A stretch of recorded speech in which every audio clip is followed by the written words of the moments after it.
Esse aqui é um vídeo do Viral Quest, vídeo de 7 meses, onde provavelmente ele vai abordar alguns aspectos, algumas paradas de origem do universo de Hora de Aventura. E se você não quer spoilers, o aviso está aqui na tua tela, tá? Está avisado. Let's go para... Você sabe como tudo começou? Ter spoilers de Hora de Aventura. Olá, amante do terror. Desde que eu fiz o vídeo sobre o Lich, a Grande Guerra dos Cogumelos é algo que me interessou bastante, um assunto que vale a pena ser comentado, porque ela é basicamente a causa para a maioria dos eventos atuais da série acontecerem. Não terminei ainda, mas pra mim tá tudo bem. Dos eventos atuais, onde por algum motivo desconhecido, uma guerra em escala global entre os humanos começa a acontecer, mas em uma escala muito maior e muito mais catastrófica. Um cenário apocalíptico acontecia ao redor do mundo. Pessoas morrendo, órfãos, crises e tudo de ruim que você possa imaginar em uma guerra. Aconteceu praticamente tudo de uma vez. Até que a guerra tomou proporções nucleares, com bombas atômicas sendo lançadas em várias partes do mundo. E com isso, pouco a pouco, as civilizações foram perecendo. Durante várias vezes, a gente pode perceber que a Terra tem uma enorme cratera do tamanho de um continente inteiro. Eu suspeitava que essa cratera tinha sido causada pelo cometa catalisador. Mas não, ela não foi aberta pelo cometa verde, muito menos pelas bombas atômicas. A prima do BIMO, a CGO, nos mostra como que a cratera se abriu na sua tela. É mostrado duas bombas atômicas explodindo, mas nenhuma delas chegou perto da destruição causada por uma outra coisa que sim, abriu aquela cratera. A CGO não mostra exatamente o que é, mas pela ilustração, podemos concluir que aquilo foi um pulso eletromagnético de altíssima escala e com um nível ridiculamente alto de energia. Para quem não sabe, um pulso eletromagnético é uma rápida explosão de energia eletromagnética, que pode ser uma corrente elétrica conduzida ou um campo eletromagnético. Geralmente, essas explosões só causam mau funcionamento em equipamentos eletrônicos e interrompem comunicações, Geralmente, seja via rádio, satélite, televisão, telefone, enfim. Mas, se o nível de energia for forte o suficiente, como um raio, por exemplo, esse pulso eletromagnético pode não só fazer as coisas que eu citei, mas também danificar fisicamente objetos, tipo prédios e aviões. Sabendo disso, a bomba ou o evento que liberou esse pulso eletromagnético foi tão, mas tão potente que foi capaz de criar uma cratera do tamanho de um continente, literalmente mudando o formato da Terra de forma permanente, varrendo tudo o que tinha no raio de explosão. Que arma ou evento foi esse, nós não sabemos, mas é assustador pensar que conseguiu literalmente destruir uma parte do planeta. a gente sabe também que isso seria impossível de acontecer de verdade, porque se rola uma parada assim, a vida na Terra, ela acabaria. Acabaria. Tipo, quase que instantaneamente, né?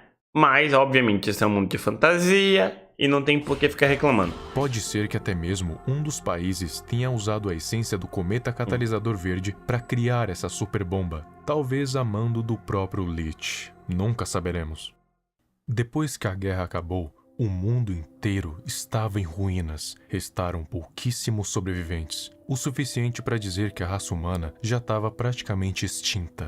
A infraestrutura do mundo foi completamente destruída, só sobrando alguns resquícios, como pontes em demolição, carros acabados, prédios abandonados e restos mortais. Os seres que sobraram após as explosões foram os Users, ou os monstros de Gosma, que eram humanos que foram afetados diretamente pelo mutagênico e acabaram se tornando zumbis que derramam um líquido corrosivo de seus olhos e bocas. Alguns sobreviveram por meios especiais ou sobrenaturais, como Simon Petrikov, o atual Rei Gelado, que se manteve vivo graças à coroa de Urgens Evergreen. Outros foram o Mou Mastro Giovanni, o criador do BIMO, uma tribo de humanos liderada pelo Tom Dois Pães, Marceline, que é uma meio demônio, uma meio humana e vampira, Elise, mãe da Marceline, que estava morrendo por uma doença desconhecida, muito provavelmente causada por envenenamento por radiação, que provavelmente foi o destino da maioria dos seres humanos sobreviventes, Susana Forte e, por fim, Finn. E por fim, podemos ter uma ideia de como o mundo poderia ter ficado com a linha do tempo Farm World, que foi criada quando Finn pediu para que Leech, que até o momento era apenas um produto da bomba nuclear e não uma entidade cósmica, nunca tivesse existido. Nessa linha do tempo, a primeira bomba nuclear nunca explodiu, e nem outras explodiram. Nem o pulso eletromagnético foi liberado. Isso porque, antes da guerra acontecer, Simon congelou a bomba, mas faleceu ao ser esmagado por ela. E a coroa acabou liberando um espasmo de magia tão poderoso que condenou a Terra a uma era glacial de 400 anos. Quando a era glacial acabou, a guerra nunca começou, e a bomba atômica ficou congelada por todo esse tempo, sendo cuidada pela Marceline, que nessa linha do tempo nunca foi mordida por um vampiro, então ela nunca se tornou imortal pelo tempo, por isso que seu corpo acabou envelhecendo. O resultado disso foi um mundo absolutamente normal, habitado por humanos, e a magia era dada apenas como um mito, tanto que quando a Marceline conta a história pro Finn, ele não acredita. Então, se a Guerra dos Cogumelos nunca tivesse acontecido, tudo seria da mesma forma que Farm World, ou no mínimo, parecido. Quanto a magia tem agora, gente, vocês entenderam por que se chama Guerra dos Cogumelos? Que a magia de fato existia antes da guerra acontecer, papo de milhões de anos, desde a época dos dinossauros com os elementais. Mas parece que quanto mais nos tempos atuais, mais a magia foi ficando esquecida, escondida, dando espaço à ciência. Tanto é que no vídeo do Simon, vemos aviões militares voando, não dragões, iriscórnios ou magos, mas mesmo assim, Simon já tinha encontrado a coroa antes da guerra, o que pode significar que a magia aos poucos estava voltando. O que me leva a crer que somente após a formato da explosão de uma bomba atômica, quando os humanos já estavam praticamente extintos, a magia pôde de fato voltar com força total.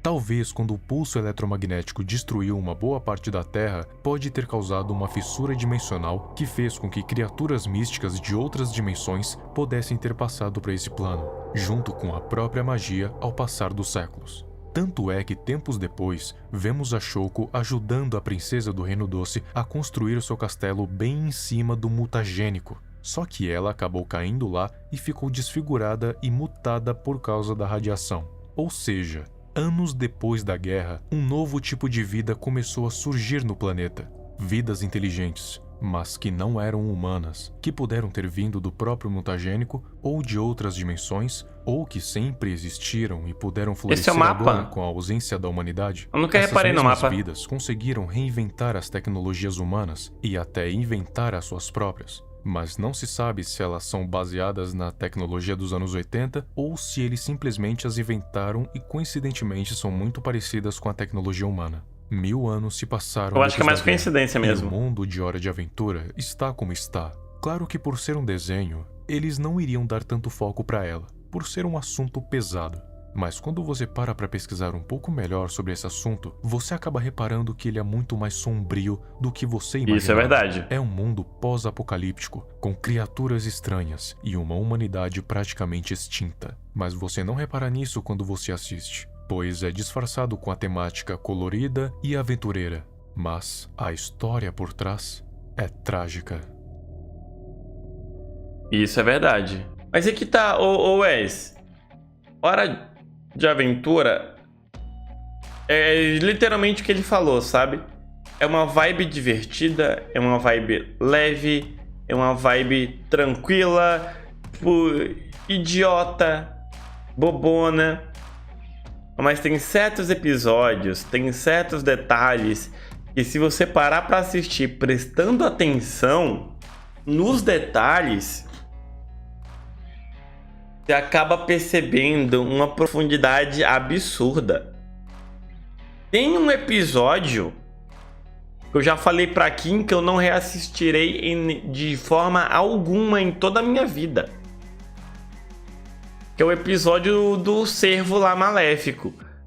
Que aquela imagem, a forma como eles desenharam aquele cervo mexe com o psicológico, sabe? Tem episódio que é feito pra te assustar mesmo e te deixar com medo, te deixar desconfortável. E aí são geralmente nesses episódios que mostram um pouquinho desse lado da guerra, do que aconteceu no passado, dos vilões, dos monstros. O cervo me traumatizou, velho. O cervo me deixou... O cervo realmente me deixou incomodado. Uma das poucas coisas assim que eu lembro de... Meu Deus. Isso aqui eu tenho certeza que eu não quero rever de novo pra não sentir essa mesma sensação. Eu vi muito o de Hora de Aventura, mas lembro pouco desses episódios. É normal, pô. Pra você, tipo, prender a sua atenção e lembrar dessas histórias, você tem que, tipo, focar bastante, porque é tanta coisa, é tanta informação em pouco tempo, porque cada episódio de Hora de Aventura tem 10 minutos. E é informação sem parar, é coisa o tempo todo, tá ligado? Ou você assiste focando muito, ou você esquece. É isso mesmo. Mas enfim, gente, ó, você que tá vendo esse vídeo no YouTube, obrigado pela sua companhia nesse react. Quero saber a sua opinião sobre essa guerra, quero saber a sua opinião sobre o que você acha. Principalmente essa pergunta eu acho que é mais importante pra mim, das que ele levantou no vídeo. Vocês acham que como é que se diz, que a vida existente na Terra atual, ela é realmente derivada dos humanos? Que ela vem do mutagênico, se ela vem de um outro universo? O que é que você acha? De onde vem essa vida atual do universo de Hora de Aventura? Eu quero saber a opinião de vocês. Até a próxima, gente. E eu fui. Tchau, tchau.